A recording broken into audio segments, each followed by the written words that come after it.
Okay. Okay, we're good. So, All right. everybody, please welcome Jeremy Cohen. We're so delighted to have Jeremy here today to talk about tango and give us some of his share some of his extraordinary background with us. He is both a jazz and classical violinist and owner operator violist, as he's told me, and has served on the faculties of the Stanford Jazz Workshop, the Jazz School in Berkeley, the Henry Mancini Institute, and his famed quartet. He's touring with two musical groups and studio work in Northern and Southern California for both film and television. He has extensive experience in multiple alternative styles, eclectic styles, I should say, and he's received 7 Grammy nominations. And his group Quartet San Francisco was just featured in the Cabrillo Music Festival, and he's on the cutting edge of education, doing remote learning with string players, and many more things. Take it away, Jeremy. We're so happy to have you here today. I'm just I'm just mopping my brow after hearing all of that. Thank you, Daria, thank you, Katie, thank you all for coming and for allowing me to address the viola world. You know, mostly I am known as a violin player, but actually I have played the viola, and as Daria mentioned, I refer to myself as an owner operator, and primarily the reason for using that terminology is I know how hard the viola is. After having played it for about a year and a half when I started, I realized it was more physically taxing. There was a lot more involved in doing playing viola than playing the violin. Um, it's it's just there's more physical endurance in keeping up. You've got an instrument that does not really matched with its size for the range. So again, I want to just make sure to give respect where respect is due to my fellow violists who are really native violists and dedicated viola players. So I know some things about it. I have some experience doing it. I'm very sympathetic to the level of difficulty that it takes and endurance for viola playing. So having said that, I hope to speak as an owner operator, and I don't know how much I can answer for you on the pedagogical side. We got Tom here and Daria and Katie and Ted, some seasoned viola teachers here. So I'm going to address genres and styles of music, and I'm going to address bringing a certain kind of our bringing elements of our training to different genres of music, particularly today because we only really have an hour. We're going to talk about tango. And this might be a good time just for me to noodle around and play for you. There are some techniques. There's a sheet that was passed out. I hope all of you have it. I'll be able to put it on the screen as a screen share. I want to talk about these very specific tango techniques that I'm going to be talking about today, but I also just want to play for you a little bit. Maybe I will share my screen, if that's okay, because I just did a transcription, and I hope it shows up properly. Can you see that all? Excuse me if there are going to be a few typos in it, but it's El Choclo.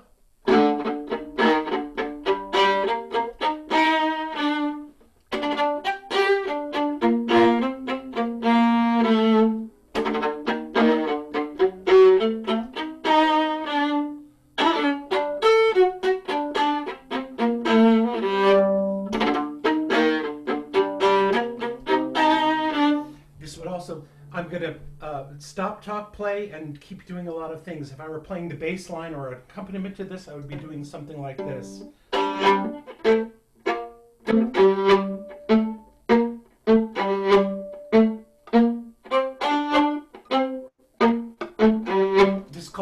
This is a technique called arrastre. The other thing that I was doing, as you could hear, were triplet articulations that are frequently found in tango.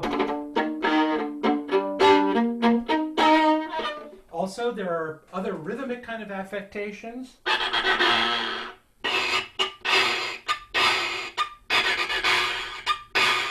There are percussive techniques, and this particular one that I'm doing right now, it's on the list. It's in the agenda for today, so I'll get to it. It's called chichara, and chichara is an Argentine slang word for a cicada, basically, and this imitates the sound of the insect.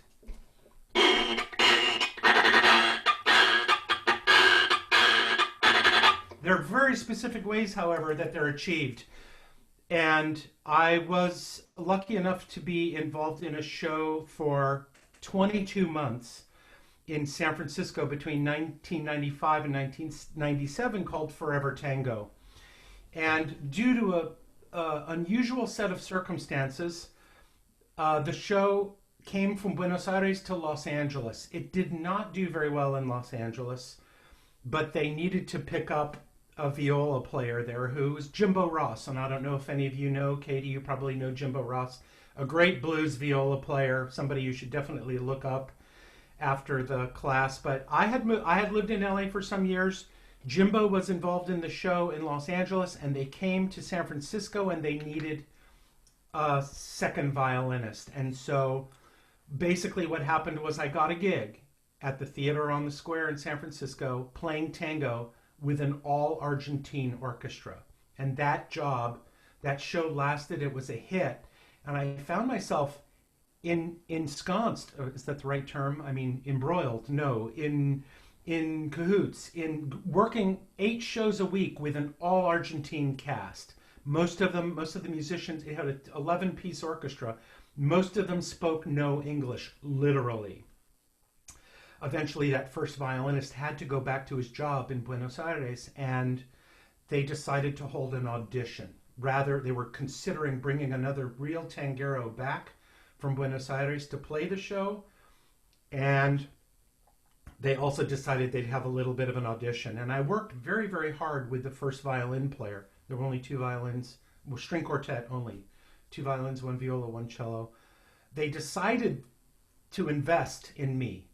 And they saw that I had improvisation skills as a jazz player, but when I applied those to tango, they considered the affectations that I put into my tango very inappropriate.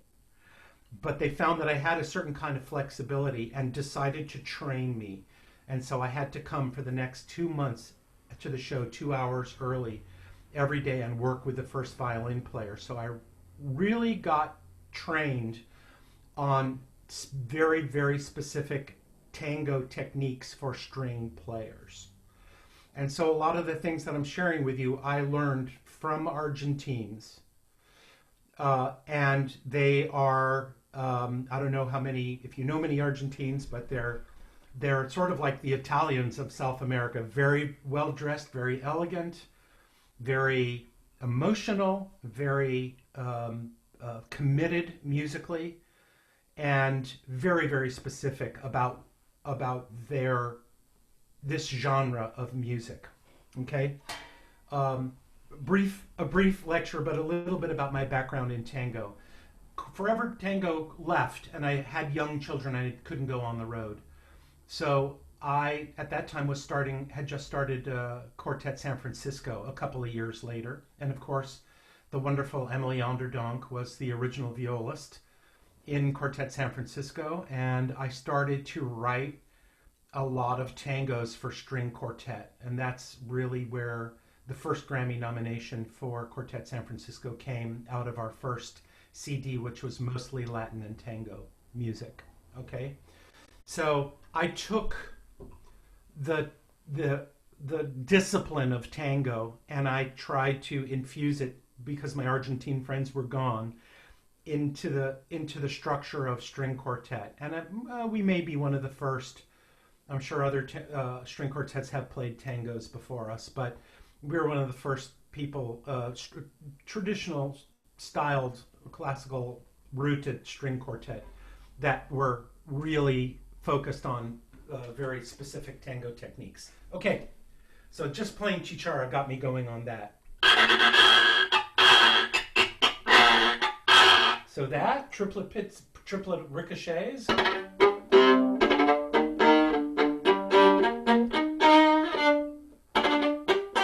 can hear a lot of the stuff in tango is not necessarily printed on the page. I did create a sheet that I shared with the group, and actually I should pull that one up for you now. It's called Tango Techniques. How do I go from here? Oh, I just search my own computer. Is that right? I can open a Finder and look for a recent document called Tango. I think it's there. It's down at the bottom. At the bottom. That's the text one. I'll go over that one first. Oh. Okay, so I'll talk about it. Obviously, Argentine style. The British. What really happened was, after World War I, the English occupied, and they didn't occupy Argentina, but they came and built Buenos Aires basically as a European style city. If you go there, it looks like Paris. It looks like London. They have a big opera house. They have big tall apartment buildings with wrought iron and French doors and all kinds of European affectations there. The country was filled with immigrants, German, Italian, and French. European immigrants had come to the new country, to South America. They were hearing this sort of rhythmic music styles that were indigenous to South America, but they also carried with them the classical and romantic music traditions of Europe. And so they found themselves fusing these two kinds of music. I believe that tango came as a combination of sort of European classical, romantic music mixed with indigenous Latin American, more highly rhythmic. Now, if you think about it, romantic and classical, and particularly romantic era music, is wildly interpreted rhythmically, like rubatos, accelerandos, decelerandos, certain kinds of rubato where we really alter and manipulate the tempos. And the Latin indigenous music was pretty much the opposite, because a lot of it was dance-based. And so how do the two worlds, when the two worlds collide, you get this unusual combination in tango of strict rhythm and highly stylized romantic interpretation of the melodic line. So I mentioned after the first, although originally a vocal and dance form, instrumental tango has always been very popular. Now, if you think about the basic Latin rhythm, also, was 3+2. 1, 2, 3, 1, 2, 3, 1, 2, 3. Also known as a very basic form of clave, universal in Latin music. But you notice when I play the El Choclo,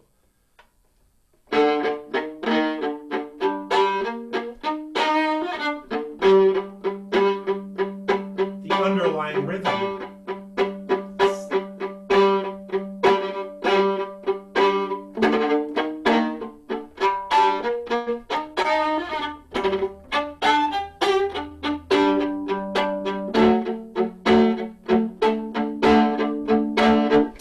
This cross rhythm of 3 and 2 as a very foundational element of the music. And frequently when a soloist plays over that style of music, you would hear it. Almost impossible to notate that way.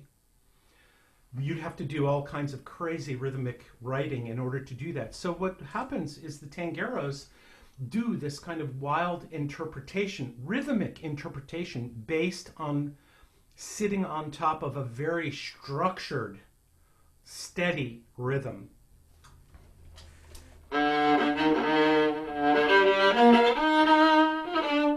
The underlying rhythm would never change from this. But the melody,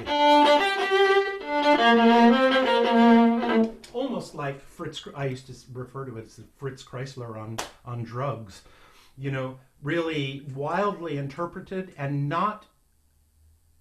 The thing is that it's one of the reasons people love tango music is because of the apparent amount of freedom that seems to be in that music, and it turns out that freedom comes from the solid rhythmic bass, the steady and unchanging rhythmic structure with very wildly interpreted lines on top of it. So it's danceable at the same time, yet it's completely emotional.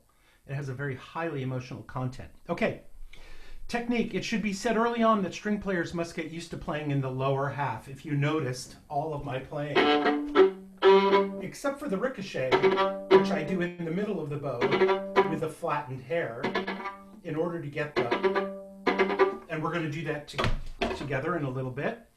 A lot of the affectations, if you listen to tango orchestras,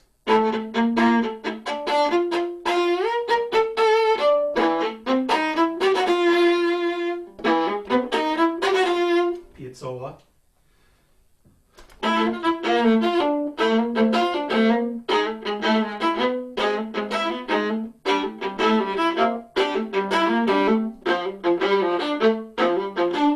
very low in the bow.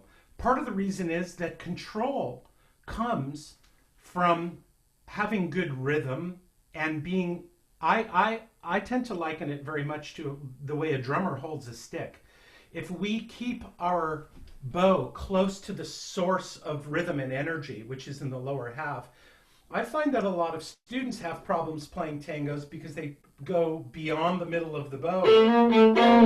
And it's so hard to control the rhythm that from a pedagogical standpoint, I just refer, and most of my teaching anyway, even on the violin, as well on the viola, is to get people to use the lower, what's referred to as the lower half, from the middle of the bow to the hand, and make a lot of good use of the lower part of the bow. Anne Crowden, for those of you who remember her or knew her, really hammered me on my martelet strokes and my Kreutzer number 7, really to get a kind of ability to control the bow and be very articulate. But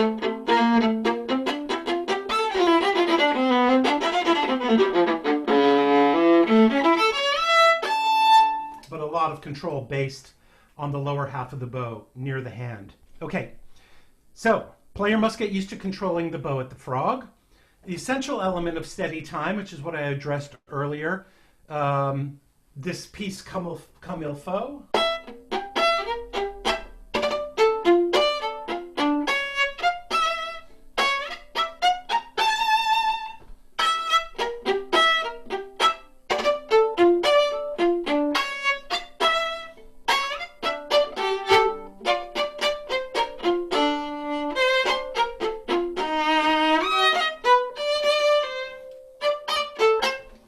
You notice a very strong underpinning, even though I'm playing the melody line.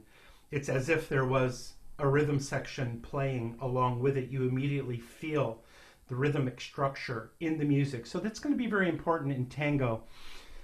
The essential element of steady time, bandoneon, this the German and Italian button accordion, the main instrument of tango. A lot of what we do, these techniques that we're about to all try, are in many cases techniques that replicate the style of the bandoneon, which is an accordion that has bellows, and the players pull slow and they pull fast in order to get articulations. And one of these more interesting techniques in tango is called arrastre, and it means to drag.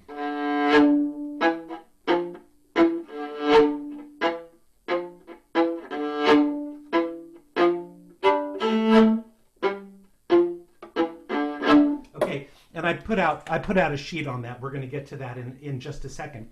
This emulates the idea of an accordion player or a bandoneon player pulling air slowly and pulling air fast. And we get these tango techniques through bow speed and not bow pressure.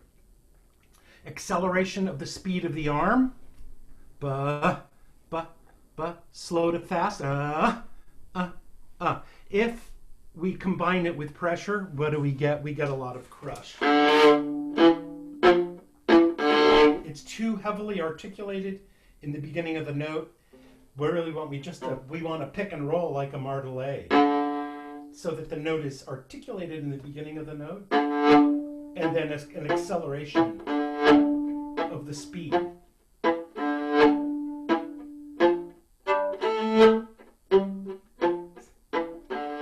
Slow to fast.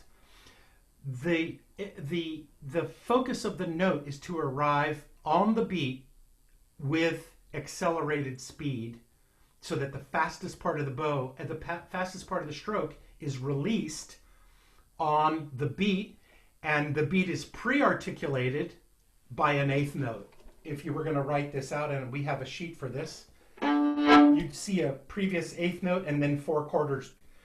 Previous eighth note, fourth beat tied to the first beat quarter note. And it was explained to me once that it's a little bit like standing at a racetrack and watching a race car come from a distance, and it's going its fastest as it passes directly in front of you. You hear it coming a long time, right?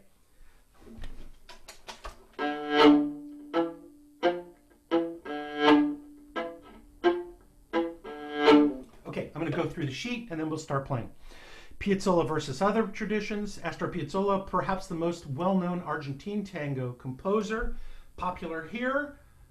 They're a little bit resistant to him in Argentina because he took tango away from singers and dancers and made it an instrumental and a modern thing. Fused it with jazz, fused it with Bach, fused it with other things.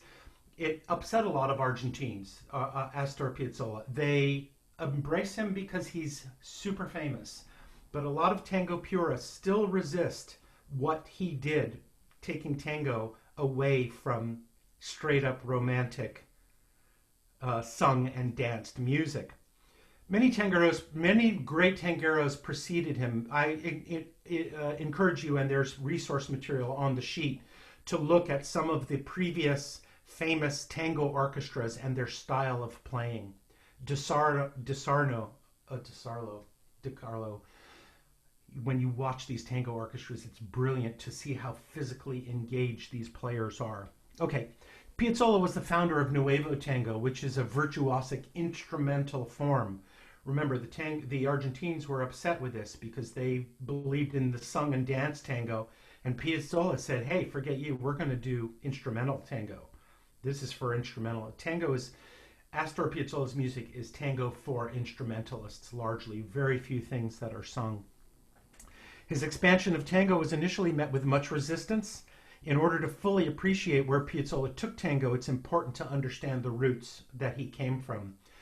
I'll say very briefly, Quartet San Francisco was invited to and won an international tango competition in New York City, which is what sent us to Argentina after I did this album called Latigo.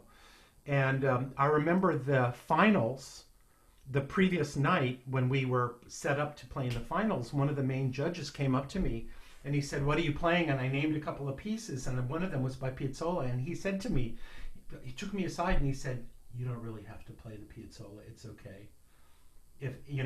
And I said, well, it's one of our best pieces.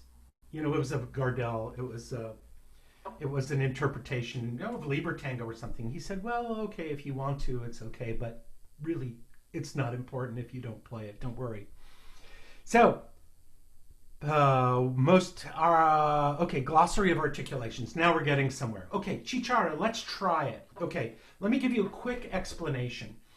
So Chichara is done on the wrapping of a string, on the wrapping, below the bridge, between the fingerboard and the bridge. Something very important though, I'm going to change my traditional bow hold. Here's my standard classical bow hold. Well, here's what I'm going to do. I'm going to grab the bow gently, but I'm going to wrap my fourth finger around the screw. I'm going to put my second and third finger, if you're a string player, third and fourth if you're a pianist, underneath the frog, and I'm going to rest and just pressure my first finger on top of the stick. Let me get close to the camera so you can see. And I'm going to look for the wrapping. Now I want you to experiment. Thank goodness we don't have open microphones. What I want you to do is experiment. You notice that the wrapping of the string between the tailpiece and the bridge is about, you know, 1.5 inches. And if you just make under your first finger only, under your first finger, you'll notice that if you scrape the string in different locations, you'll get a different tone out of the string.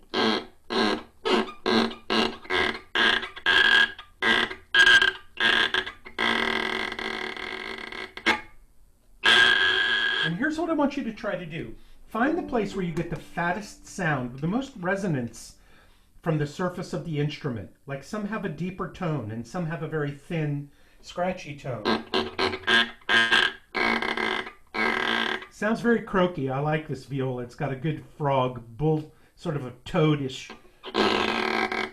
Now, we're going to, this is, just the weight of your arm is enough pressure. You don't need to add weight to the string. Draw slowly, and then a quick up bow. So slow.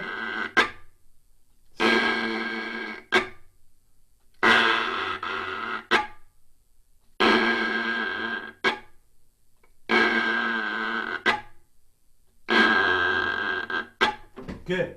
And I have a sheet where I printed out ways to practice this on one of the sheets that I gave you.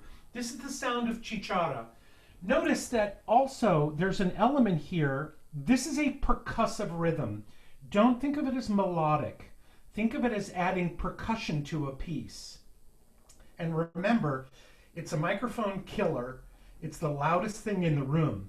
So use it sparingly and use it as a percussion technique. Don't think of it as melodic, right? So if somebody else is playing,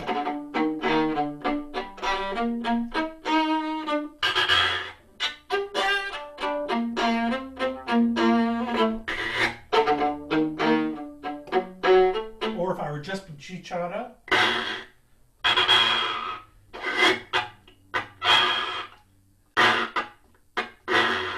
now, when I pick up the string, when I'm keeping, it was described to me by my Argentine mentor that you're sticking to the string like flypaper. So when you've come down bow and stop at the end of the down bow, you can actually create a sound just by picking the bow up.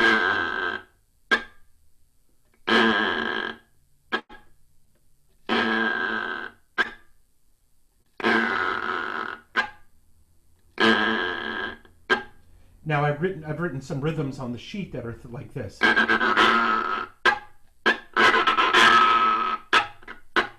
So this is a series of what would be printed as 16ths with X's.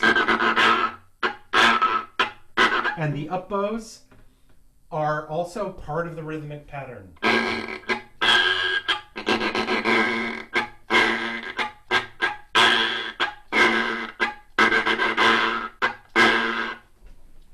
Okay, now don't blame me if you have bad tone, right? Or if you play and somebody says, what the heck is that? You know, also I want to say something very interesting.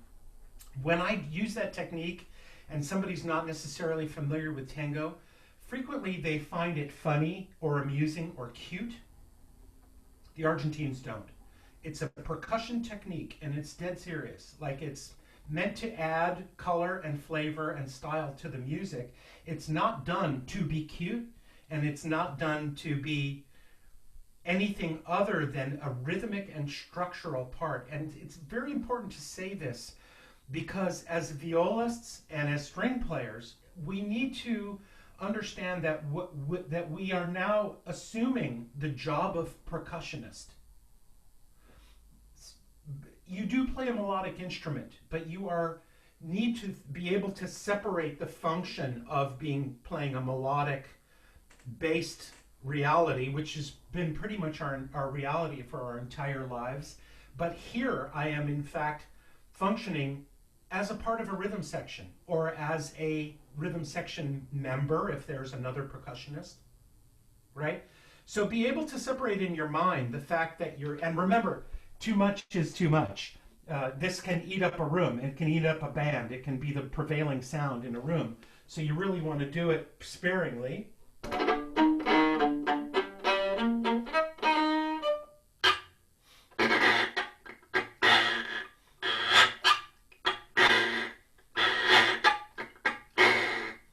So also I want to, while we're talking about chichara, remember that like a talking drum, you can develop a character with the sound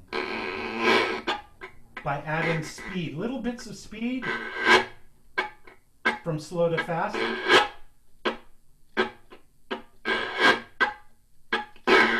And the one that I like particularly the most is the one that starts, remember, not a lot of arm. This is really just wrist and hand driven, and you don't need to add a lot of pressure. But the one that I find the most interesting is one that slows down.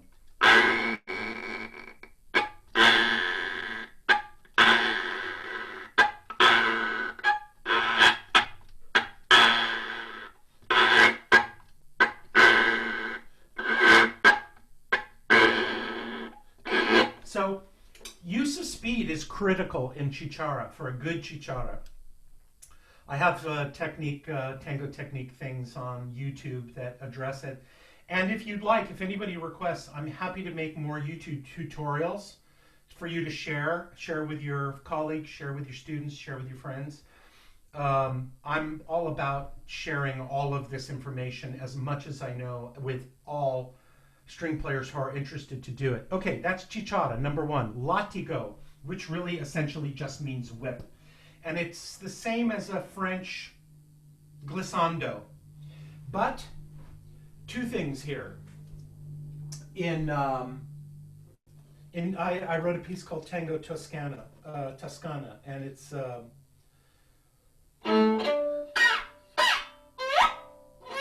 okay.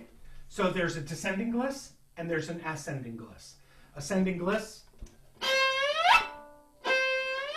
If this is the rhythm, I want the rhythmic impulse of my slide to arrive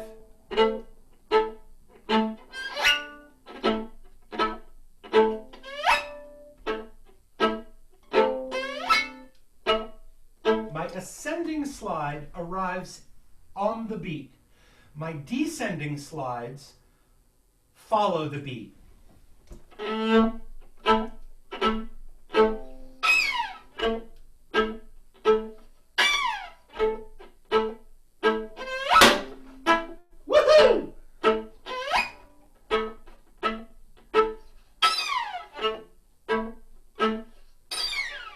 So the important thing is how the slide structures itself according to what the rhythmic metronomic pulse is.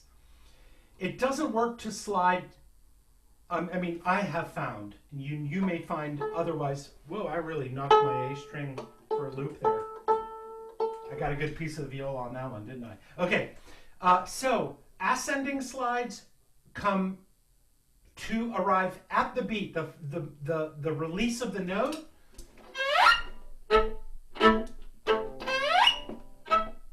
And the ones that come after start on the beat.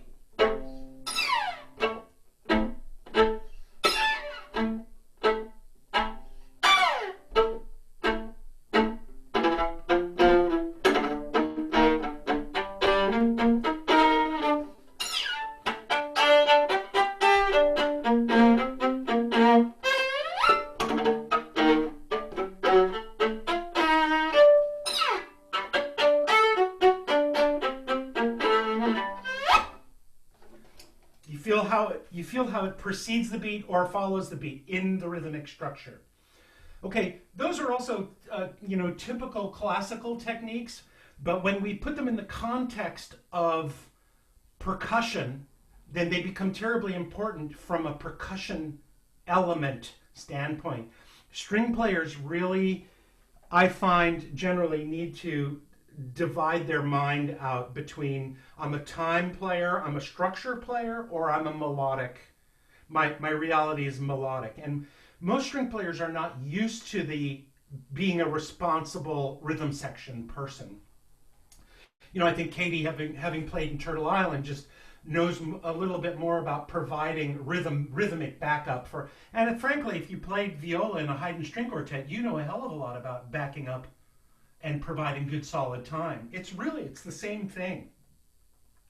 You are sometimes, and that's the thing that kills me. Sometimes when I see viola and second violin players trying to make high art and craft out of a rhythmic second and viola, like rhythmic structural part in a Haydn quartet, I'm like, oh my God, what are these? They're trying to make romantic high art out of what Haydn really wrote as structure and rhythm.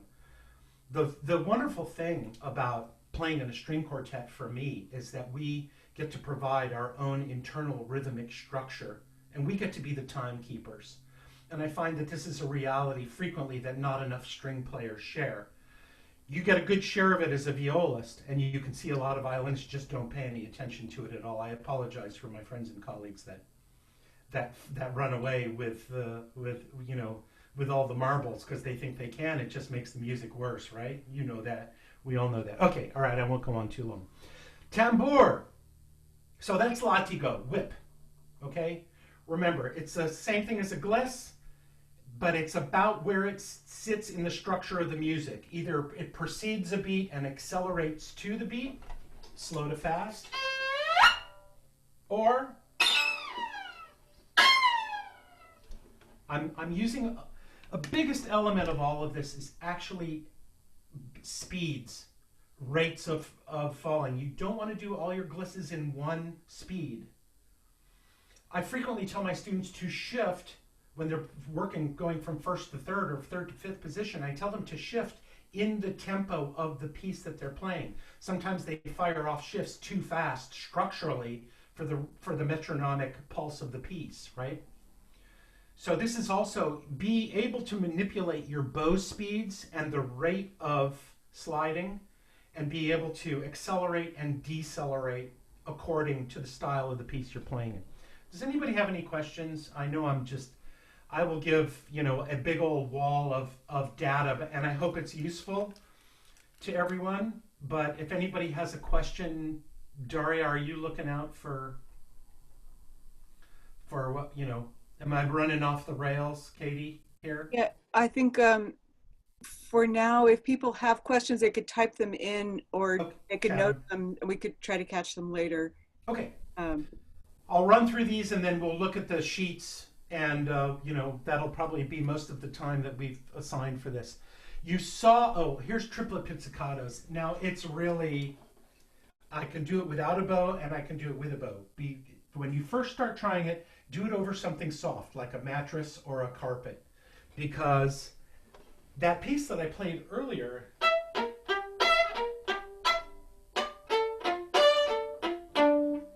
also can be played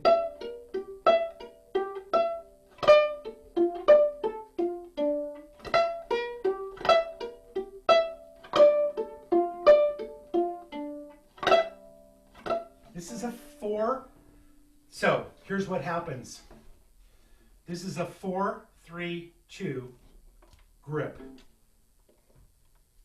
4-3-2, and then you follow with your first finger. So you're wrapping your 4th, 3rd, and 2nd, and then you're plucking with your 1st.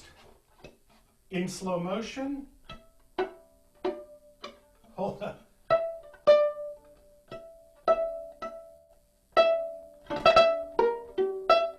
Now, the reason I'm not dropping my bow is because by the time I've gotten to my 1st finger, my pinky is already holding on to the bow.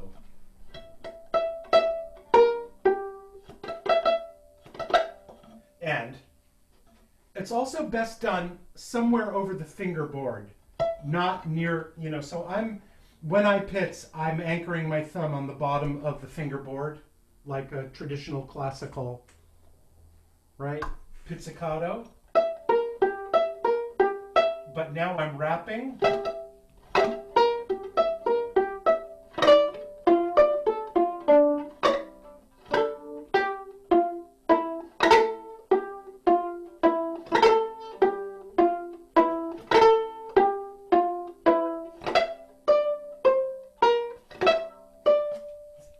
Tough to do. It's tougher to do on the viola than it is on the violin.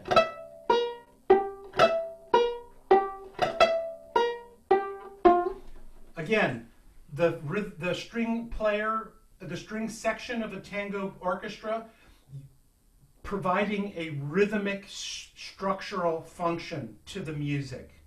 Again, this is the reality of a percussionist using a string instrument to create the percussive sound.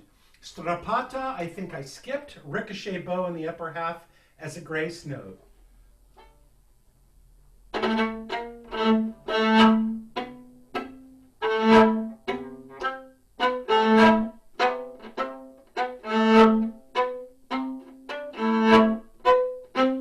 This is more of an arastre, but strappata, ricochet attack in the upper half. Here's this one.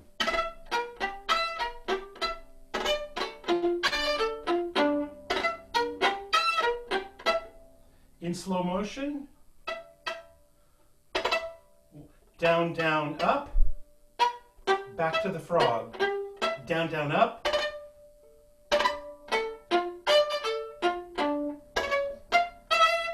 so this would be simply, if I were just to do it on open strings,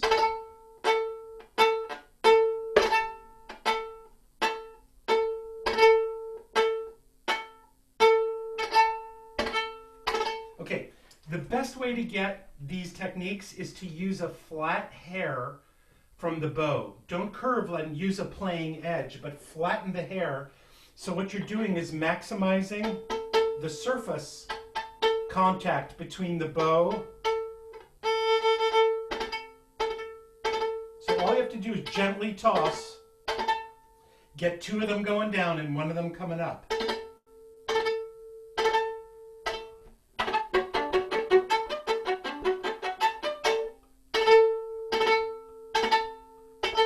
Tom, I see you and I want to put on my Valkyrie helmet again. Okay, let's see. I remember playing the Ride of the Valkyries with you on a stand. Holy smokes. Good memories. Okay, and then you see again, and I talked about this earlier, arrastre. Technically, the term arrastre really means to drag. If you were dragging, let's say you tied a rope to a horse and the horse didn't want to go anywhere and you had to tug on the rope to pull the horse. I know it's cruelty to animals nowadays, but it used to be that you could just drag an anvil. All right, Wile E. Coyote, Roadrunner, drag. So this is, again, a slow to fast bow acceleration. Now, can we pull up that sheet that I sent to you, Daria? The one that's called, I'm going to go ahead and search in my computer for the Finder window recent documents, the ones that I sent you. Hopefully my computer will. These are tango techniques, right? Arrastre demo score. Okay, let's do that. Let's open it up. You're sharing. Okay, here's what I was talking about. Arrastre meaning to drag the bow. It looks like the top line, quarter, quarter, quarter, quarter. It sounds like tied eighth note to a quarter. And I use the melody here of Astor Piazzolla's Adios Nonino.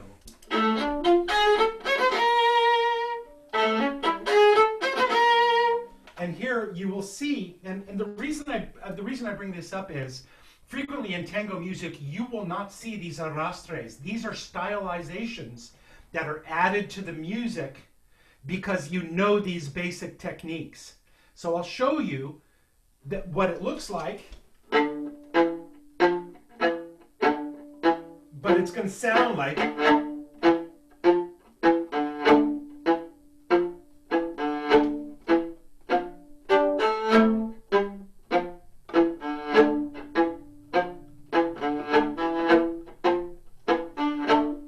And frequently, you know, they're done in largely regular sequences, but every once in a while a bass player, it's typically a bass playing technique. But if we're playing tango string quartets or jamming on a tango or improvising tangos, you also want to be able to add this percussionist element of arrastre. Now here I wrote an actual crescendo, which according to the Italians means to increase intensity of the note, and it's not indicated in this music whether that increase of intensity is bow pressure or bow speed. If you look at the bottom of the document, I wrote a couple of tips for it, and I shared it with everybody. You should have your own copy to take. Arrastre is generally not written using the previous eighth note, since it's often this, if you put that in front of a classical player, you get this, which doesn't sound like tango at all. You understand? It sounds like tango when it's gently articulated and it has that race car affect of a race car speeding by you. You notice that I'm not articulating the beginning of the eighth note very heavily, right? You hear it, but then I'm slowing down and speeding up. And this is purely an arm bow speed. It's like I'm about to throw the bow towards the floor, but I'm holding on with my grip.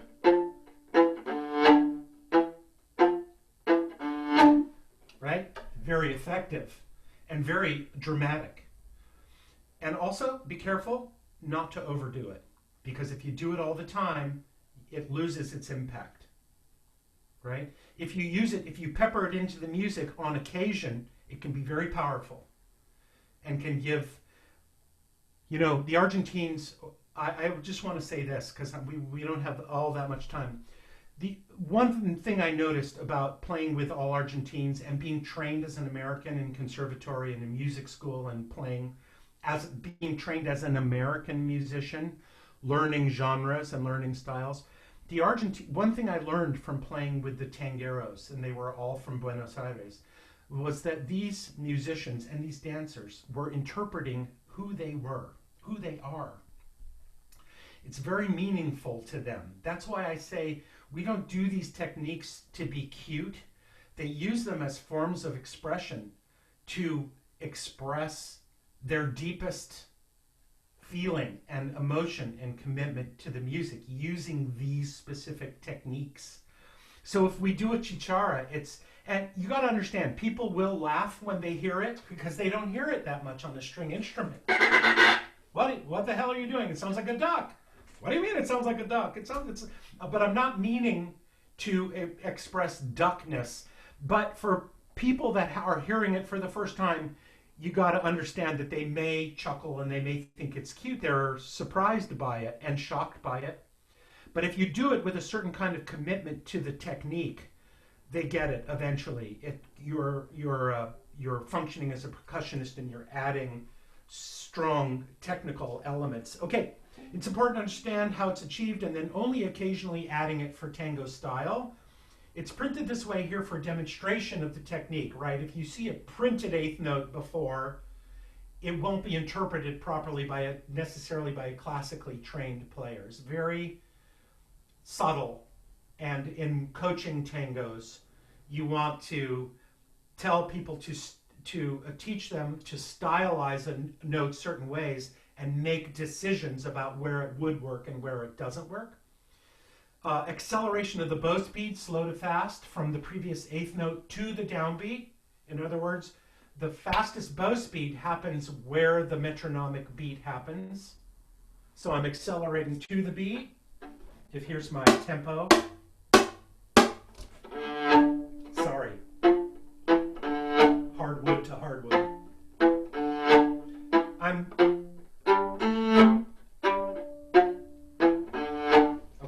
that's a lot of us arrastres in a row. Creating a rhythmic style that carries percussion. So the responsibility of percussionist while expressing it with a bow on a stringed instrument. Very, very critical. I did the chicharas, and we should do the chichara worksheet. Let me see if I can find that real quick. Chichara. C-H-I. Chichara demo. There's my mom's federal and state taxes. No, I'm not going to open that. I'm going to open... My mom just turned 94. She's still killing it. Okay. Discussion of chichara. Now, I'm going to scroll to the bottom of the page. Played behind the bridge on the wrapping of the G or D. Depending in viola, I find it's possible there are different...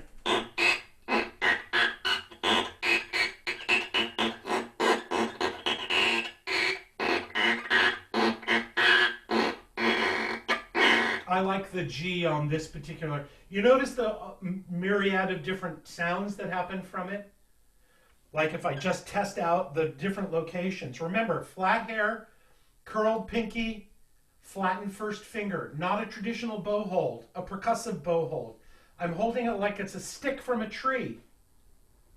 Right? Not a bow, not a fluty-tooty classical instrument thing, but a piece of wood that I'm going to manipulate in my hand. I've got my little pinky wrapped around the screw, the end of the bow. I've got my second and third finger around the bottom of the frog, and I'm using grams of pressure. Grams, not ounces, not pounds. It only takes grams of pressure.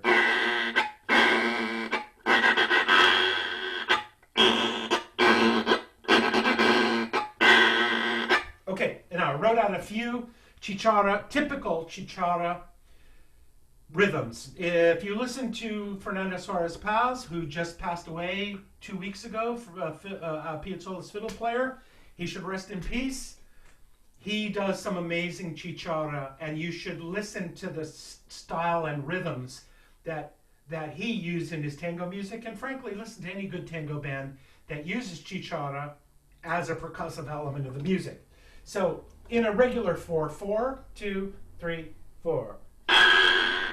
Notice, I wrote out 2 quarter notes. I tried to do it as a half note, but a half note with an X doesn't look like a half a note.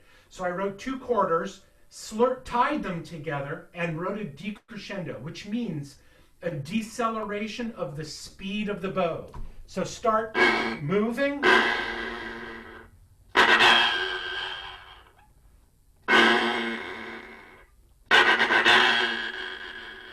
Notice that the deceleration of the bow allows the sound to clear from the room. If I continue to press through the technique, nobody in the room is going to hear anything, right? It'll destroy a recording session. It eats up every microphone in a room if you're in a recording session. So you need to realize that the sound of it must decay. When we strike a piano note, we hear the ictus of the note. The highest amount of articulation happens at the point of contact, and from that point, it's all decay. And we replicate decay by releasing our pressure and slowing down our speed.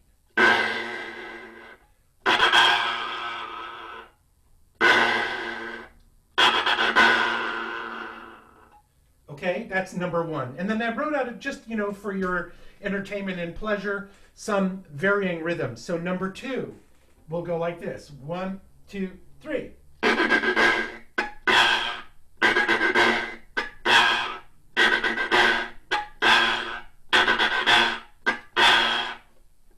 Right? Everybody get that? Here's rhythm number 3.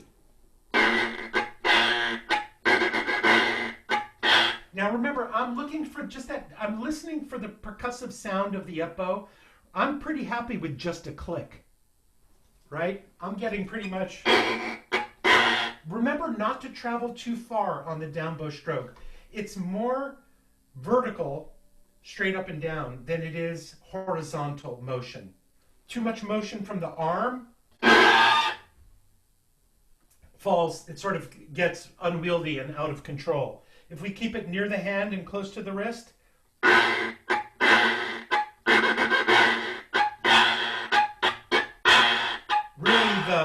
bar 11, the one after on number 3, the second bar, should just be eighth notes at the end of the bar.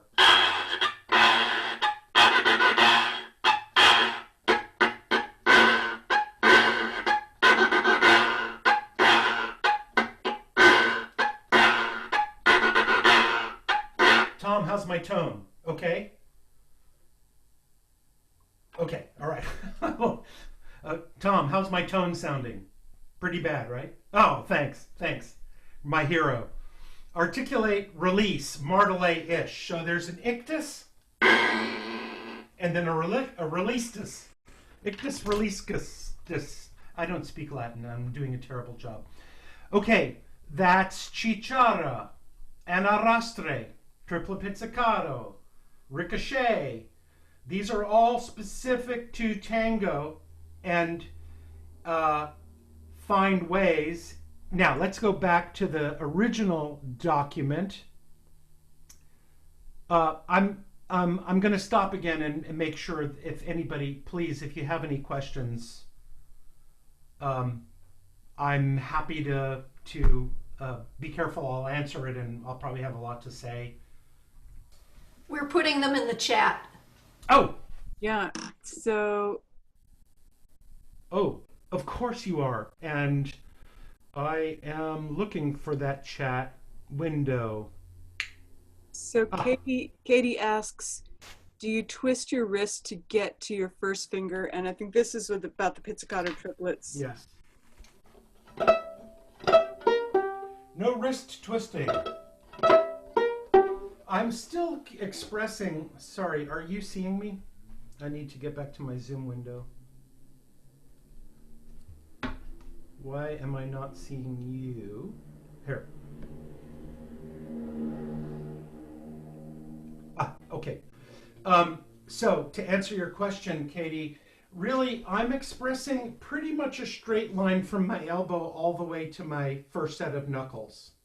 In other words, no, I'm not actually doing any wrist twisting or breaking of the line for that matter. This is a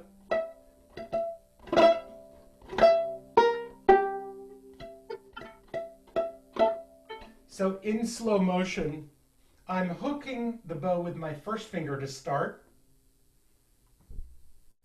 Right? I'm pinching with a little bit pinching. When I say pinching, the bow, I'm not sure exactly how many grams of viola bow, but only enough pressure to counter the weight so the bow doesn't drop, right? I'm not using more tension than that. Just do a normal fourth finger pizzicato. And essentially, here's what you can do. You can turn your wrist slightly. If you can get a 4-3-2 pizzicato, maybe I'll amend that comment. I don't. I do it with the sort of crawly fingers.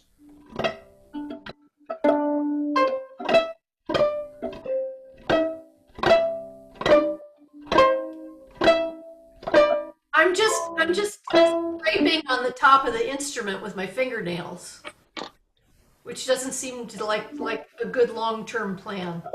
I'm getting into the string enough to sink a little bit of flesh into the strings because I really want, and I'm keeping my fingers a little bit distant from each other so the instrument can actually create a pitch and some resonance. Remember, anchored thumb.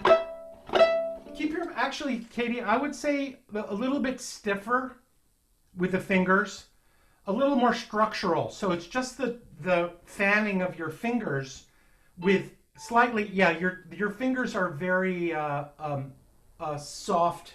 It reminds me of a joke Perlman said once, I'm afraid to say it, but you've got to keep a stiff, a sort of rigid fingers.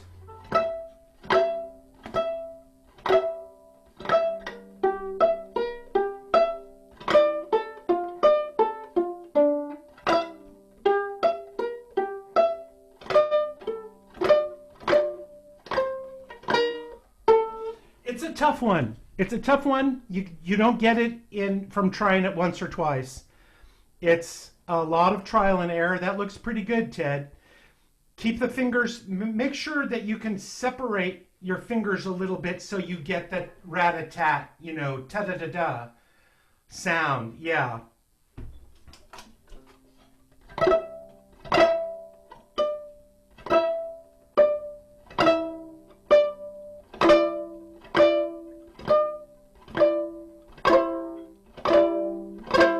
I find also that it's almost impossible to do it on the inside strings. It really works on the A, it works on the E on the violin. You may be able to get it on the other side.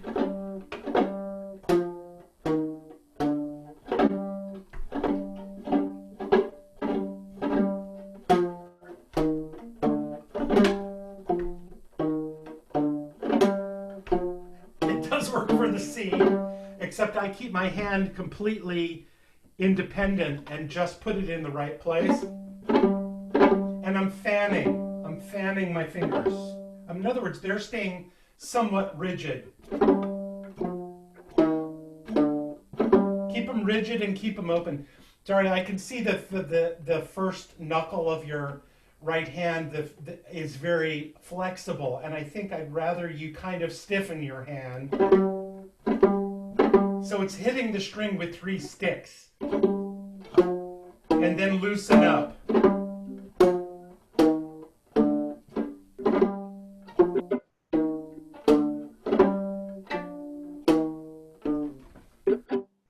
We're discovering new techniques for viola tango playing.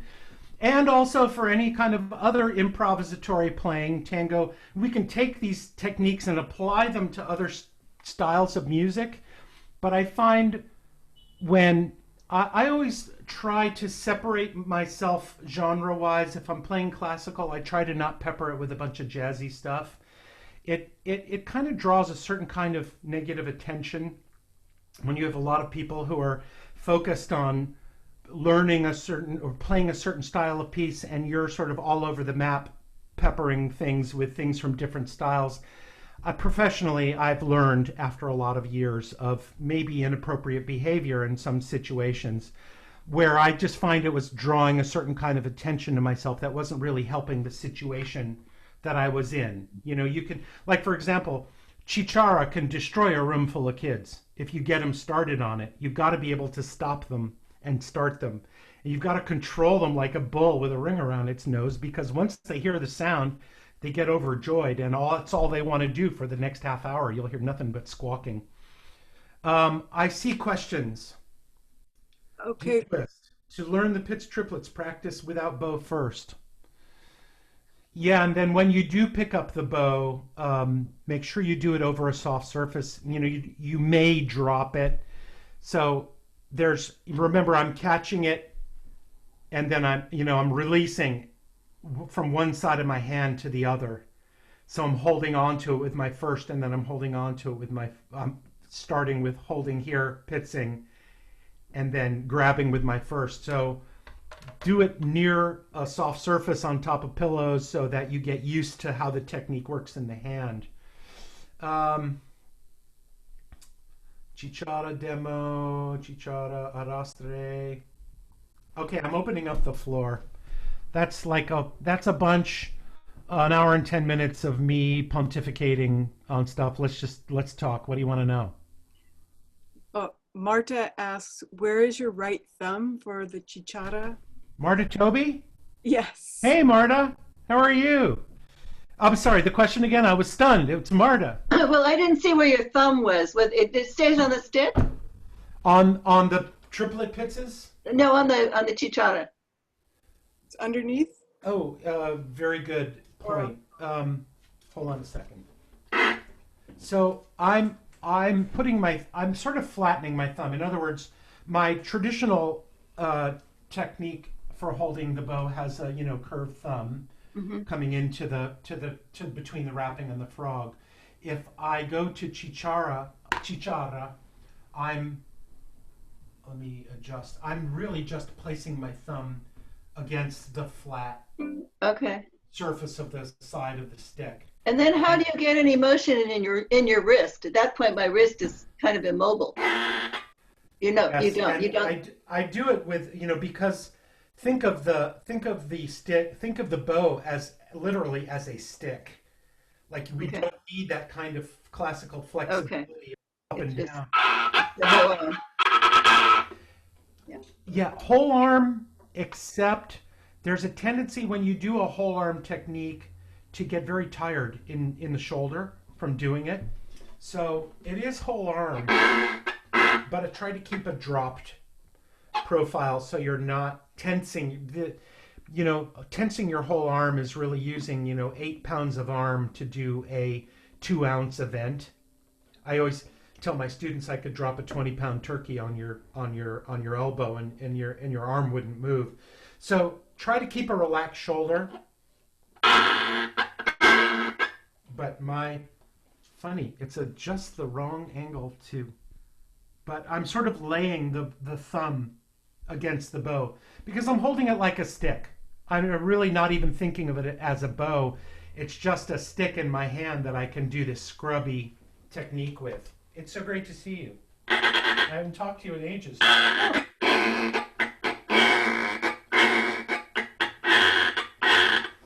really have a strong sense of the bow cradled inside my hand below. I've moved from a typical technical hold of a bow to gripping the bow inside my hand.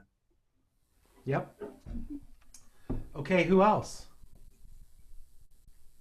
How do you get a guitarist to do arrastre? Well, guitar players play, they can arrastre. Well, that's a plectrum instrument, right? So there's no dragging of a finger unless you're going in the lateral direction along the length of the string. So they would emulate it another way. And I don't really have at the ready on a viola class for tango techniques how a guitar player would achieve that. But I would imagine with a nail on the surface of a string, like the way if you listen to Alex DeGrassi or one of these steel string players that go, and they use the wrapping of the string and their nail to create that percussive, or they're also doing this kind of but arrastre, remember, means to drag, so it really is, it has tension in it, and it has the release of tension on the beat to express its sound.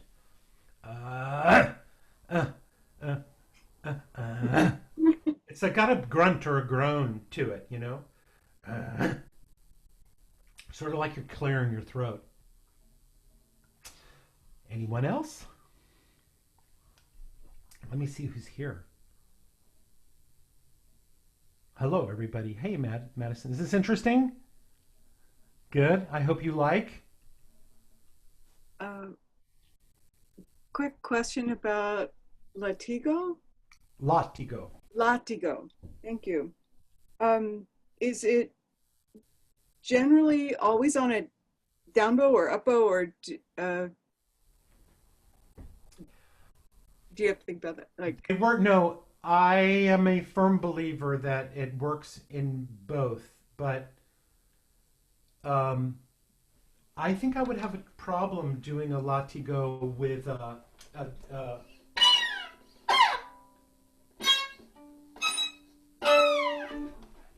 okay, here's my take on that. A descending latigo typically would be on a down bow. I believe that everything, however, is replicatable if your bow technique will accommodate it. In other words, you can create the same effect using an up bow as you can with a down bow.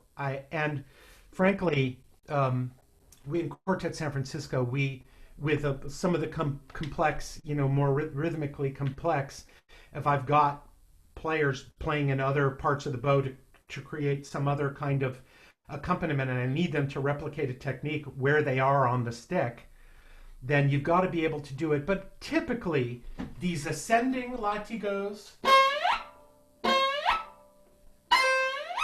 can work in either direction, and the descending ones tend to be down bow more frequently than up bow, but are replicatable as an up bow. There's no hard, fast rule. We are using our technique to accommodate what it sounds like, and if you can replicate the way it sounds with an up bow or a down bow, they're both legit. But generally, descending latigo is easier to do and easier to understand with the body, frankly, to do it on a downstroke.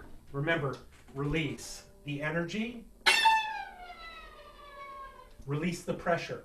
If you don't release the pressure of your latigo, you get a very sounded, articulated slide with moving pitch. And ears of the audience hear pitch and try to fix themselves to pitch. So this goes from a sounded note to what generally Katie and I would refer to as a ghosted note. Not fully sounded, not pressured on the fingerboard. It's a ghosted sound.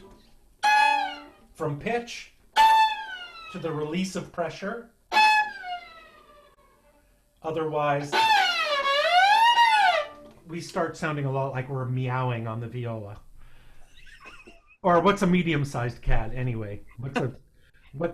What's a feline and makes a meowing sound that's bigger than a house cat? A small ocelot, perhaps.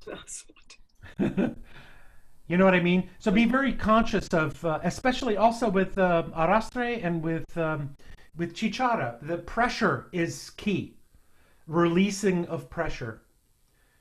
And I always try to tell my students to understand what the minimums are necessary, what the minimum amounts. We always overpress too easily on things. How do we find the way it works with the least amount of effort and the least amount of energy? Right, Madison? Yes. Any other questions? I'm looking in the chat. I know you're all stunned, right? There's a question about, can you play something that shows these techniques? Like a recording. Share a recording on... Oh, you know what? I can share my desktop. There's some... Desarli. Okay, all right. Let me share my screen and see if I can go to YouTube and move this thing and go to YouTube. Tango.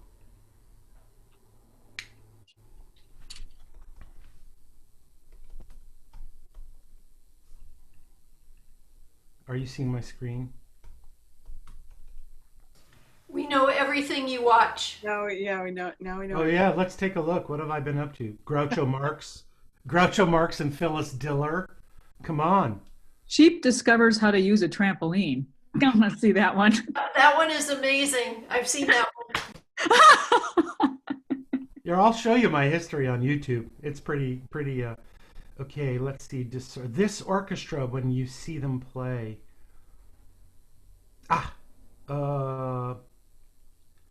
Pugliese. These are some of the great. This particular tango, La Jumba, is a favorite of the Argentines because it's almost entirely percussion with a minimum amount of melody. Do you have good audio? Can you hear it? No. You have to share the computer sound. Okay. Yeah, it might be coming in on your microphone. So I have to go back to my Zoom window. Oh, No, I can unshare and then reshare, but click share computer sound before you go to...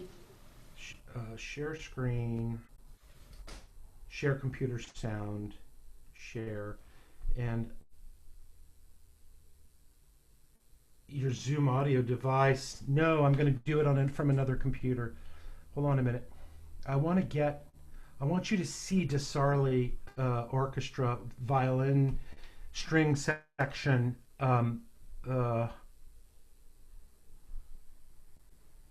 Desarli Tango Classico.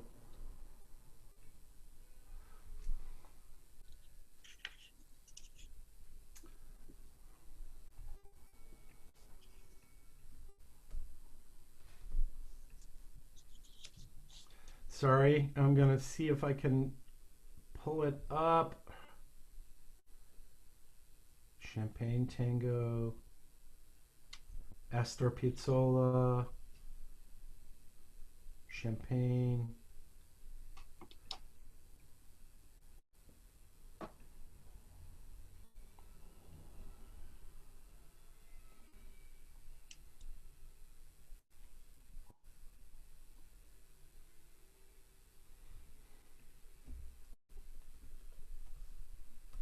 I'm sorry, I didn't come prepared with this stuff ahead of time. There are some classic, let's see, Pugliese Tango. Let's see if we can see some of his orchestra. La Jumba. Anyway, I'm going to play La Jumba for you. We don't see the film of it, but the tango musicians particularly love this because of the juxtaposition of the rhythmic playing. Here we go.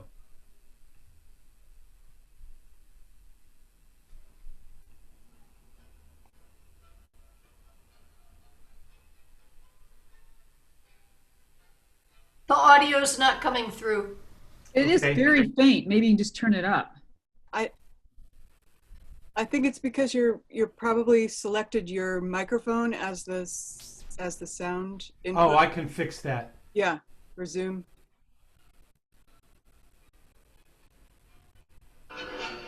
There we go.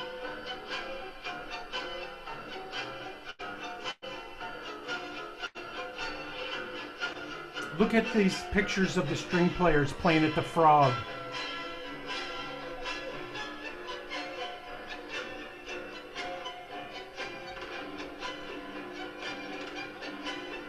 See that?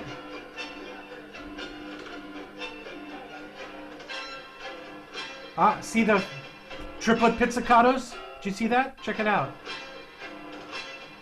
Oh, yeah.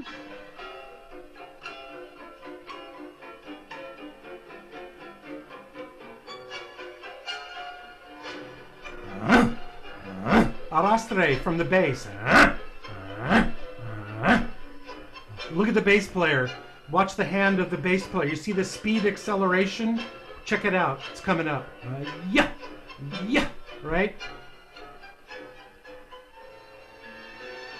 Super hyper romantic.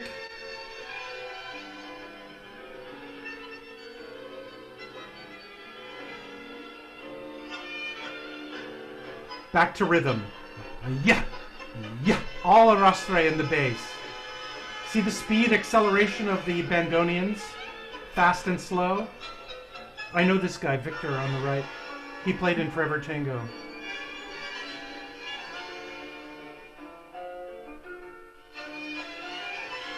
This sounds very free, but it's on top of very steady rhythm. I'm going to show you that one more time. Keep the metronome going.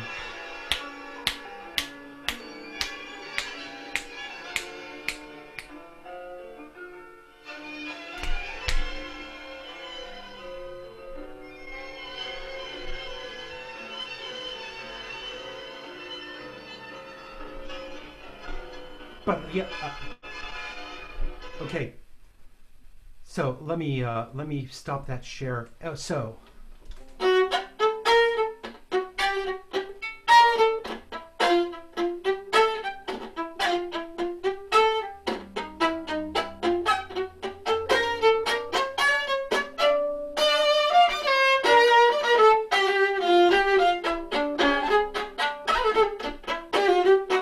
Sorry.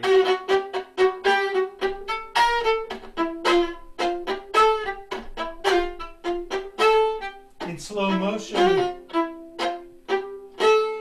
fast to slow.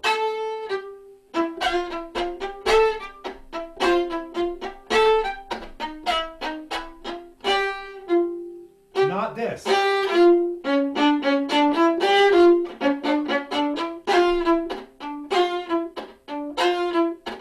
And also just the placing, the putting of the bow. this is a sound in a classical lesson that I would be told is inappropriate. Don't do it. It's messy. You're messing up the music, right? But in order to do it for tango,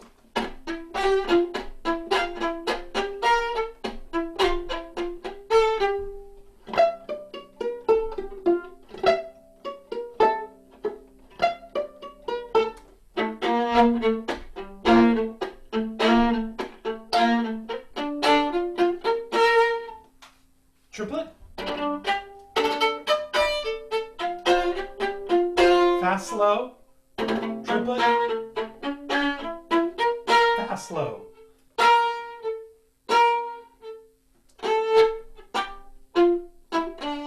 Arrastre, pre-articulated, but not heavily. Doesn't sound right? It doesn't sound like tango. So it's the blending of the knowledge of these styles and becoming as developing your percussive, like every string player needs to understand better what the element of percussion is, how percussionists work, and how do we take some of these techniques, get it into our playing, into our techniques so we can use them in a piece. I think what's really, really amazing for me is it looks like you're bouncing, or it looks like, would you call it collé? Is the stroke? It's so clean, and so, I mean, it looks like something. Oh, I could just pull that off, but I struggled. We were going to try to do this duet. I really struggled to try to get as clean, and then when I heard us together, it was like, holy moly, it's not there at all. Anyway, that's. But if you could talk about the eighth notes at the frog thing, that you have one of those videos up on YouTube, but I was really trying to get that, and if you can give us any pointers on that, it's really about the articulated. Yeah, it's like from the string every time. It's not bounced. So yeah, I'm like, my relaxed position on my instrument is with my bow on the string. And I try to share that a lot with my students. Like Madison and I were talking about just the other day during her lesson. What if you get ready to play and you're resting, but your bow is away from the instrument? In my world, you're already using too much tension to suspend your bow arm, more than is necessary. So I want people to use the minimum amount of tension. And I also want, Ann Crowden was very, I mentioned early on, was very hard on me in many ways. She's still my greatest mentor and teacher. I don't ever mention Perlman without mentioning her, because she was so dedicated to teaching. But the important thing I'm trying to get to is that the beginning of the sound is the release of energy. So there's tension between the bow and the string, and it's released. There's tension here, and I'm letting it go. So my articulations, in a sense, are up, not down into the instrument. I'm not pressing into the instrument. I'm getting the bow to release its energy, and I'm trying to get the instrument to resonate by releasing and motion. The motion of the arm produces volume, produces tone. You hear that the beginning of the articulation of the note is sounding at its fullest volume. There's none of this pear-shaped stuff that we complain about all the time in the creation of sound and articulation. You get the full sound of the note after 1.5 inches or 2 inches of bow. Whereas, if it's more martelé, and this is where I was talking about Anne,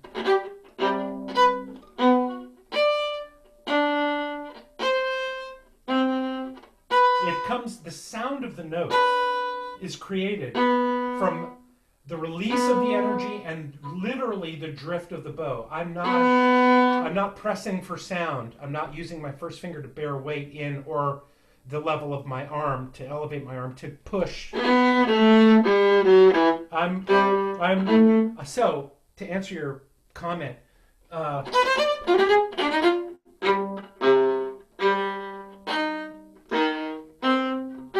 are all releases. They all come from the string.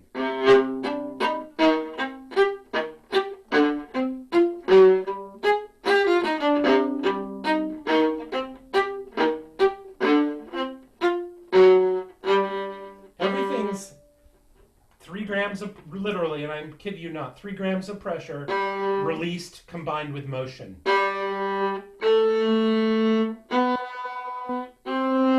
I'm trying to create instantaneously as much resonance from the instrument as is possible. And in order to do that, I got to back off the pressure. Now, of course, if you want more volume, yes, you'll add pressure, and you'll match it with speed, because pressure without speed gives us no tone, right? So if you want to press more, you're going to want to move your arm faster. It's sort of basic physics of string playing. I think everybody understands it to a certain degree, because it's not, not a good scenario. But really, if I were to look in a microscope, you would see that there's a little bit of tension. I'll try to pull this one right up. So there's a small bit of tension, and you'll see that the bow and bow hair, the stick and the hair, are slightly compressed. But as soon as I start the motion, that pressure is released.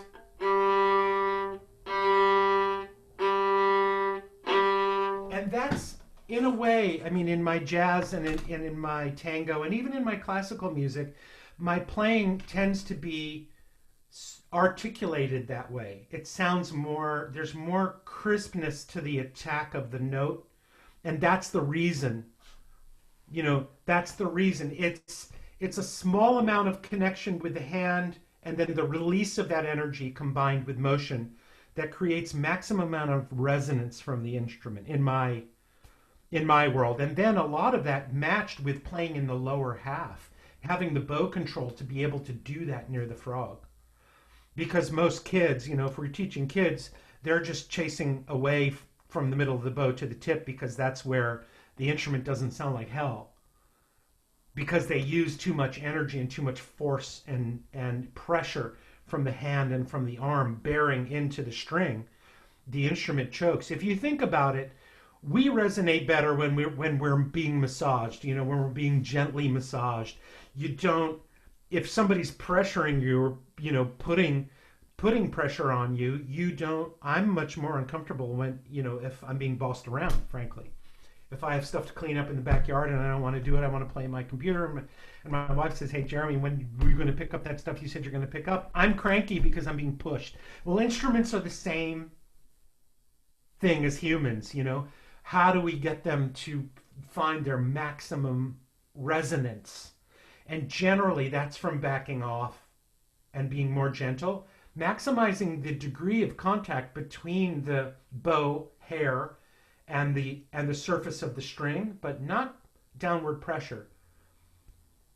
Unless, I always want people to find out what the default 0 sound production is, and then you can add weight and speed to that. But it only takes a couple of grams of pressure matched with a tremendous amount of speed to create enough resonance to play to the back of a hall. You know what I mean? But if you press too hard, the instrument chokes. The sound doesn't travel past the 10th row because the sound waves are not as pure. So how do we create the most pure resonant vibration out of the instrument? It's by releasing the energy and letting the instrument do what it was made to do, which is vibrate and resonate. And how do we vibrate and resonate? When we're gently massaged to do that, right? They're kind of human that way. All right, new messages. I see messages. Desarli, Puglisi. On the tango sheet, there's a wonderful site called Todo Tango, TODO-TANGO. The hugest resource of composers, of sheet music, of recordings, of history, everything. Todo Tango. It's on that sheet, on that Tango Techniques sheet that I distributed. And please feel free to share it. And what else? What else you got? 6:21. Okay, 6:35. So, thanks, Marta, for your kind words. It's wonderful to see you. Especially after being, trapped inside, it feels great to connect with my friends and fellow humans and musicians. Also, for those of you who are here, I'm going to put in the plug. Check out stringmasters.com. It's my teaching app, my teaching platform. I've been involved in developing it. It's a site by string players for string players. I'm the artistic director. I'm not a salesperson, but I have worked very carefully with the web development team in Canada to create the best possible teaching platform for string players that we can design on the web. And it has all kinds of wonderful administrative capabilities like lesson invites, students, annotations in the screen. I can have music on the screen and be marking it. All the lessons are recorded and stored. Blah, blah, blah, blah, blah, blah. Stringmasters.com. Check it out.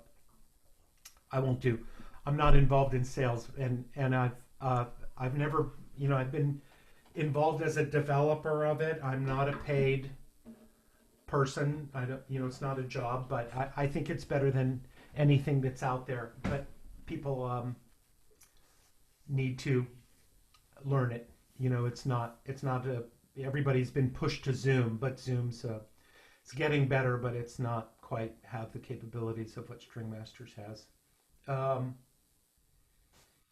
Thank you.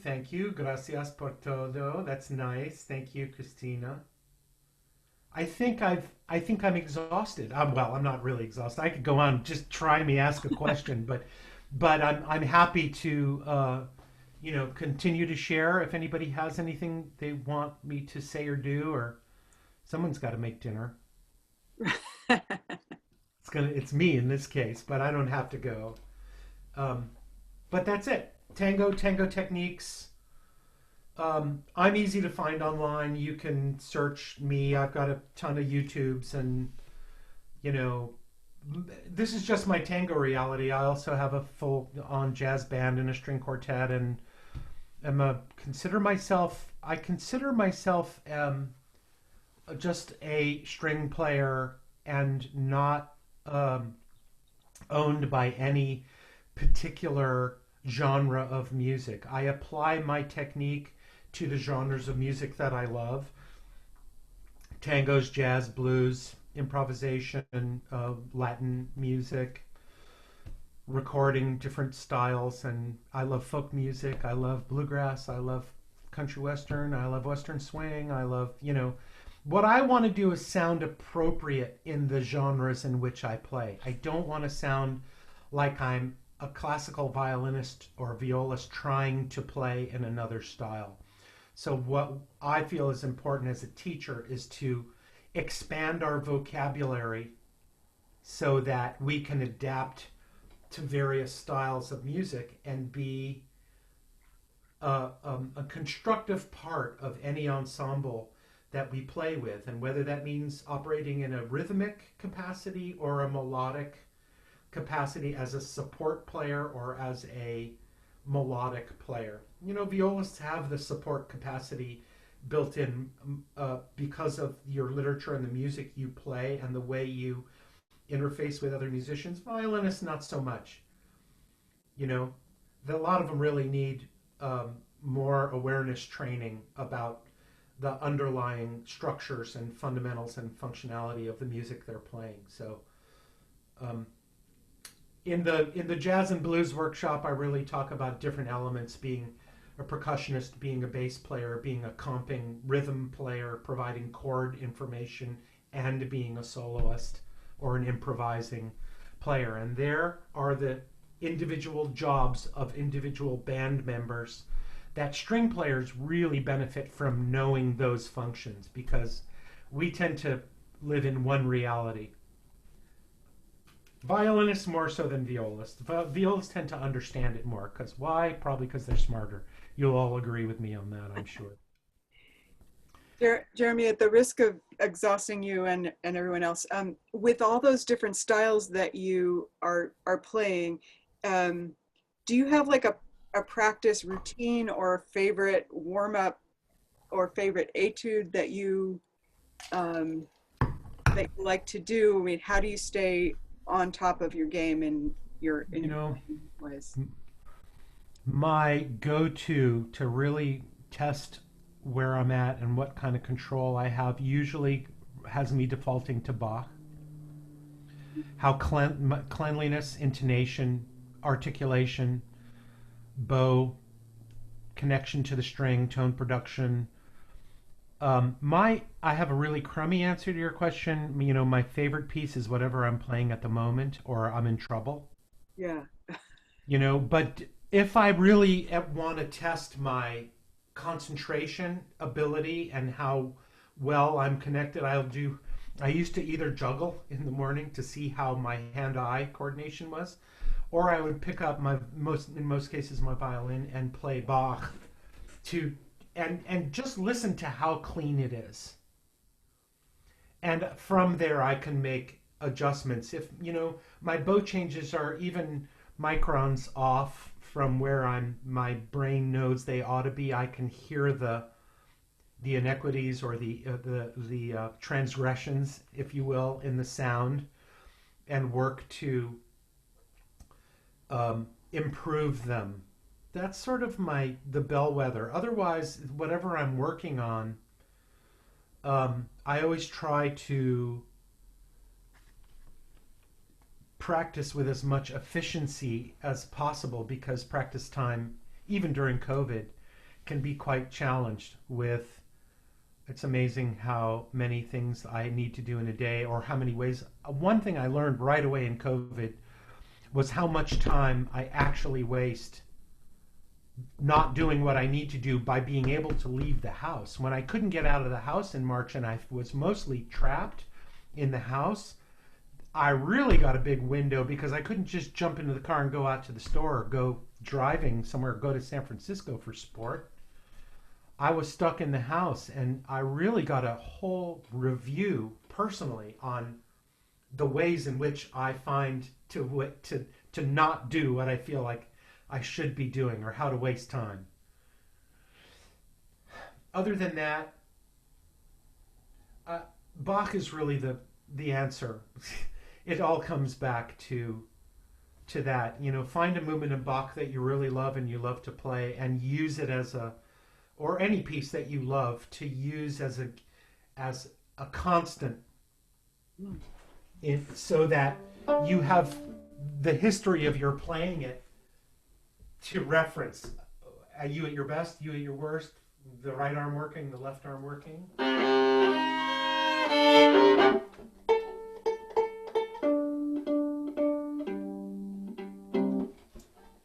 I do this mostly on violin, so apologies ahead of time.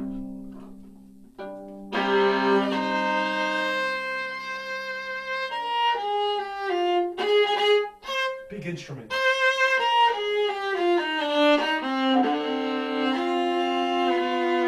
How quickly can I get from a single note to an evenly balanced double stop, right? 2-2. To 1.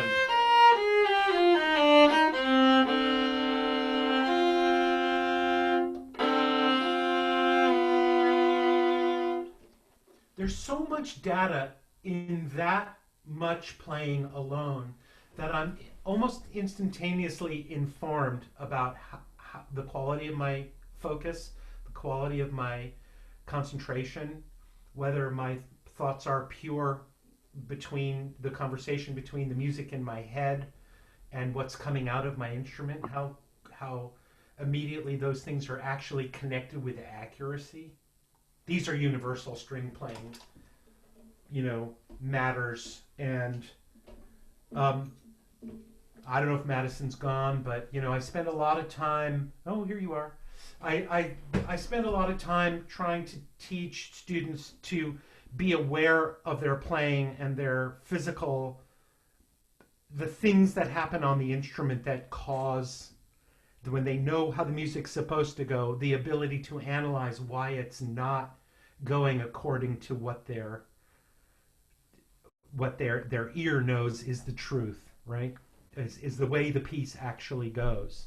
So I teach students to teach themselves, but also I'm teaching myself in the same time to inform my own playing. You know, I don't practice that much. I'm mostly working on new material, and I don't go back to a Kreutzer etude, 3-octave scale, arpeggios, and Bach. Bach is the one thing that's sort of the bellwether. You know, I don't really care how well I play Orange Blossom Special until I really have to perform it, and then I start breaking it down. You know?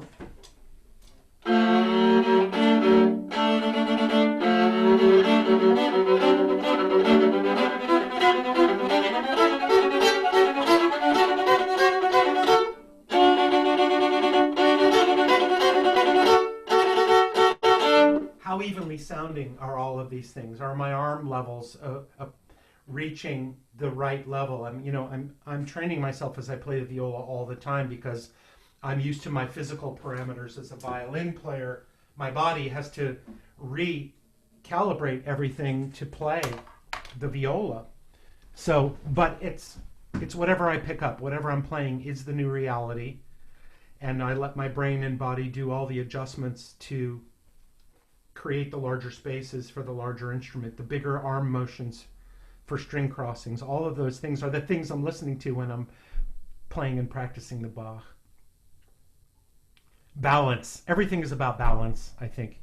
And gravity, and how well we embrace natural gravitational forces to facilitate our string playing without squeezing, pinching, overpressuring, finding a balanced.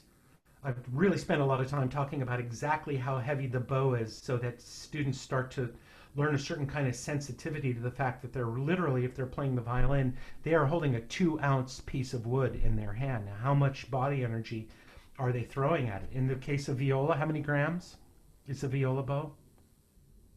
70. 70? So same, it can be like it's heavier than a violin bow, which tends to be 59, 58 to 61.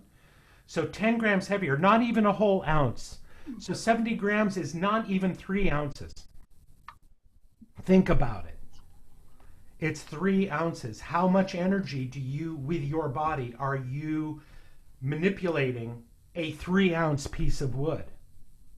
What is the minimum amount of energy, kinetic energy from your body that's necessary to manipulate a less than 3-ounce piece of wood? And how does that compare to what you are actually using? And how does it affect your sound? And all of those kinds of things. You know, that all of my teaching and all of my language is to sort of allow my students to get aware of how much in control they are of the factors, because most of the time during the week, they got to teach themselves.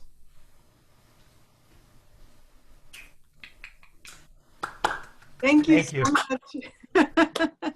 A pleasure. It's a joy to see all of you. I'm so happy. Thank you for coming, one and all. Madison, did anybody from the violas at Campo come? I text